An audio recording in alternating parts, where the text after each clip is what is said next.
Hi, this is Mariah Gullo from The Hollywood Reporter, and I'm in studio today with Mandy Patinkin. Hello. Thank you so much. Thank you. We are here to talk about Homeland. All right. We're 7 seasons in. We have our final season ahead of us. Let's talk a little bit about the end of the season. The 7th season. Yeah. What do you want to talk about?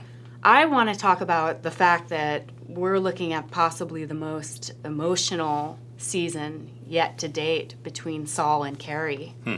What was even of greater interest to me was the speech that Alex wrote for Elizabeth Marvel to deliver President Keene in our show. And I thought that was the height of what you can ask for from any television show, particularly a television show like this, and as an offering, as a possibility, a suggestion of what, in the dramatic sense, one might consider suggesting to the real world. Right, right. And, you know, with every season, you also take some time to be an activist for refugees. I do. Where are you at with that right now? Well, ever since the 5th, I don't know which season, I think it was the 5th season, the first episode took place in a Syrian refugee camp. At the same time, 125,000 refugees were trying to get across the Balkan route, many dying in the sea, to get to sanctuary and a new beginning in Germany and other places in the United States. In March of 2016, the EU closed its doors and these people were trapped in limbo.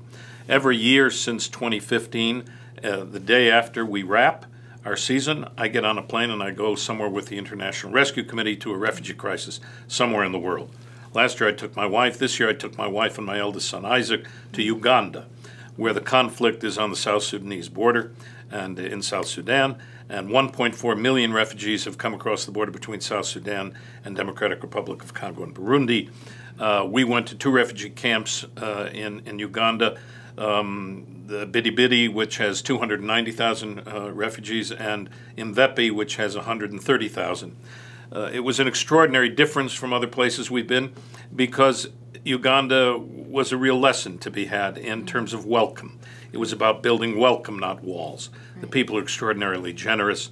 The resiliency of refugees on their own moves me, teaches me how to breathe. People say, why, after doing such an intense season of Homeland, why don't you go to Hawaii and just sit on the beach?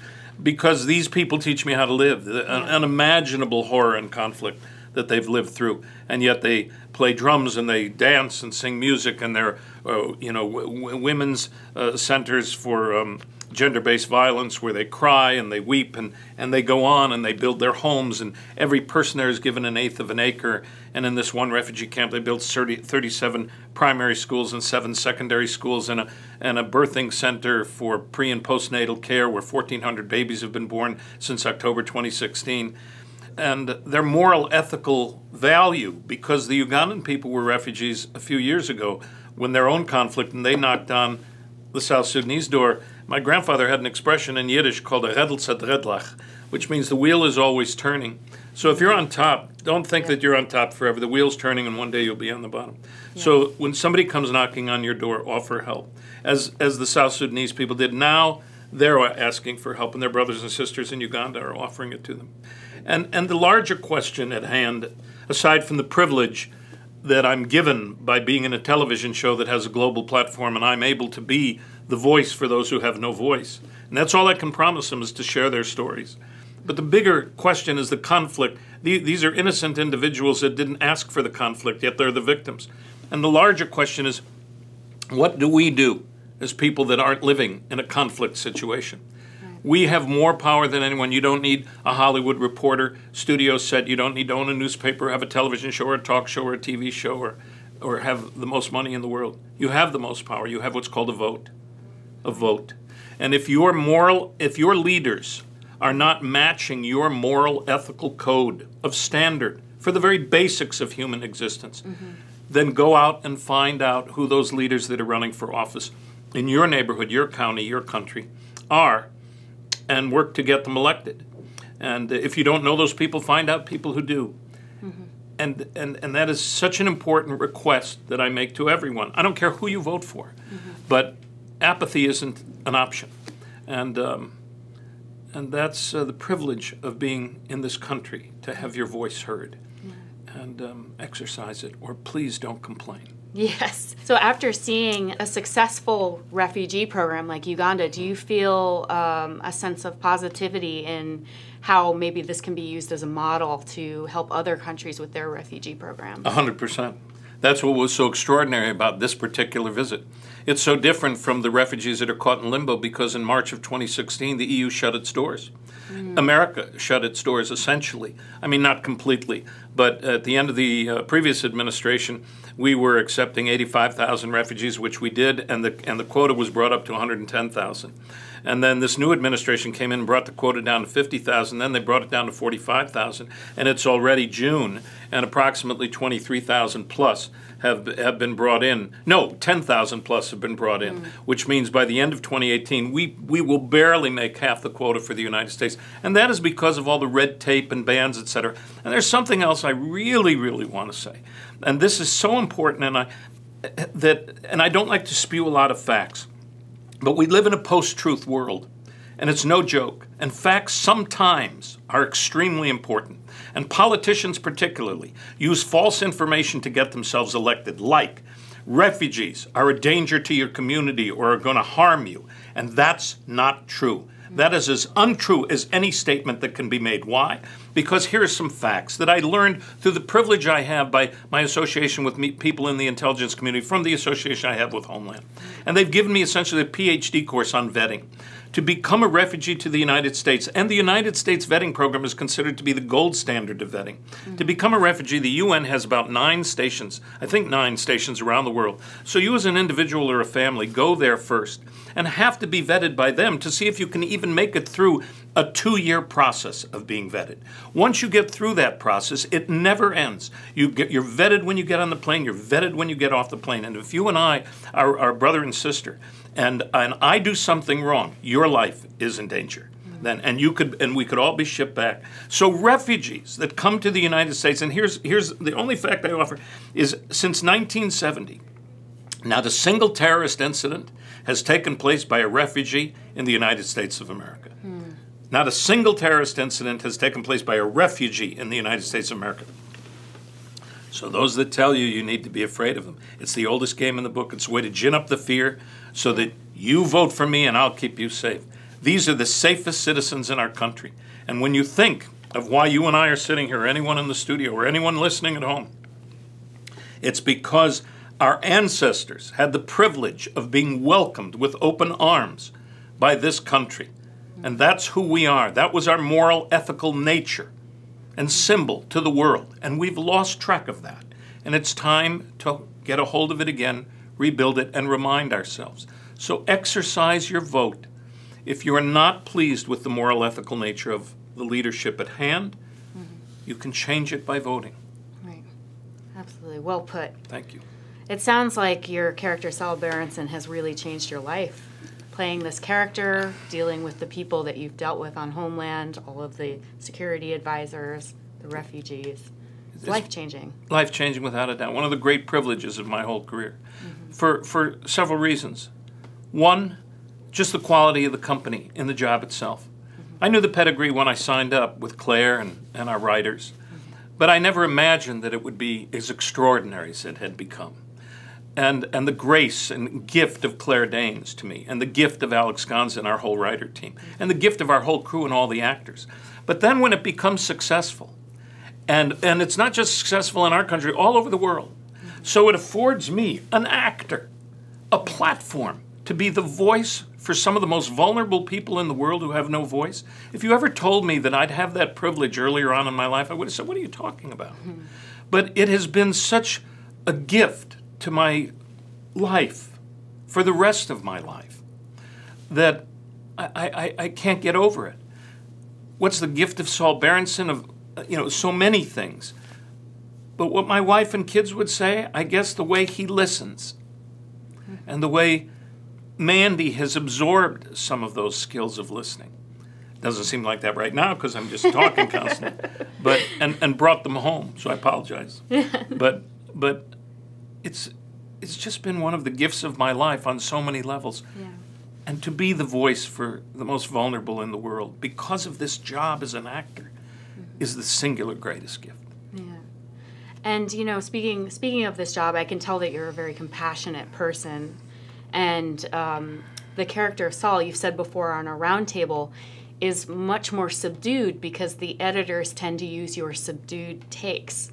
What would Saul be like if you were able to use your more emotive takes? He'd always be arrested. He'd always be in the trunk of a car. He'd always be in prison. He'd never be listened to by anybody. He'd make the country a complete mess. And Carrie Mathison never would have had the first cup of coffee with him. Amazing. So, other than that, everything else okay. Yeah. I wanted to go back to one of your most classic roles.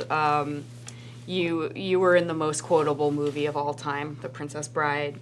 But I heard that you have a quote from that movie that actually is your favorite quote. Yes. Thank you for asking, that no one ever quotes. And it was a gift that William Goldman gave us. And this was one of the favorite things he ever wrote, this movie, Princess Bride.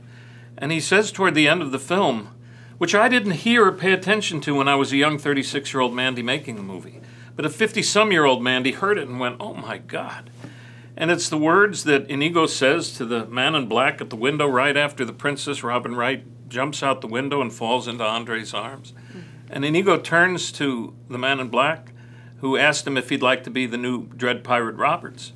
And Inigo says, you know, I have been in the revenge business so long. Now that it's over, I do not know what to do with the rest of my life. And I went, oh my God, how did I not hear what I was saying? And at that moment, when I thought of Ted Cruz was running for president, and he loved the movie. He loves the movie. He quoted it everywhere, and he would quote it as a political tool to say it's a family movie. I'm a family guy. But he never quoted that line, and he was spouting violence and revenge all over, you know. Mm-hmm. And I just asked him, and continue to ask him, and any other politician, to consider those lines of a movie that maybe you like, that William Goldman wrote, that ask us to question what's the value of real revenge. When you work in the International Rescue Committee, as I have the privilege to do with the refugees, led by David Miliband, who I hope one day will go back to England and become the Prime Minister of England, because we need leaders like him. What David's profound gift is, among many, is that he doesn't point and shame and blame. When a situation comes up, like in Syria, where chemical weapons are used yet another time, and our administration finally recognizes this, he simply says in the most profound diplomatic manner, now that you're paying attention, let's up the diplomacy. He doesn't talk about violence or revenge. He says he talks about international diplomacy, sanctions, discussions. That's how you stop the conflict, so that these innocent people all over the world, and these conflicts aren't going to end tomorrow because of climate change, because of violence, because of crazy people, and because of God knows what the other reasons are. Mm-hmm. So when you are in a free climate, free nation, where you have a vote, exercise that diplomacy. Ask your leaders to exercise it, to stop the conflict in the first place, so that these innocent individuals have a new beginning and a new belonging. And when you're there face to face with these gorgeous children and families and women who've been raped and tortured and brutalized, and the malnutrition is, the kids' hair is like just almost like sand. It's because they don't have enough food. And so we gotta help. Mm-hmm. We've got to give up the revenge business. Yeah. There's been a lot of renewed interest in Andre the Giant since the new documentary came out about him. Can you share a memory of him for us? Yeah. I loved him. I spent almost 5 or 6 months with him. Had breakfast with him every day, and he would eat plates and plates of food, and the fork looked like a little doll's fork in his hand. And he had great pain from his giant condition, and his spine could barely support him. So he would drink 12 bottles of wine sometimes at lunch, bottles. And there'd be no change other than a little smile might show on his face in the afternoon work. But at the end, we were on the boat coming into a final shot at the Cliffs of Insanity in a studio. So Andre and I were on the boat with the script supervisor. And she said to him, has this been enjoyable for you? Has this been a good experience? Have you enjoyed this? And he said, oh, yes. She said, what have you liked about it? He said, nobody looks at me. Because on a film set, and it even happened to me, The first day I met Andre, it was exactly what William Goldman wrote in the book and then in the script, like a giant landmass. And the second day I walked in to have rehearsal, and I turned to Rob at a private moment when Andre wasn't listening. I said, did he have on padding or makeup yesterday? Or his prosthetics? No, why? Rob said. I said, because he looks 1/5 the size today.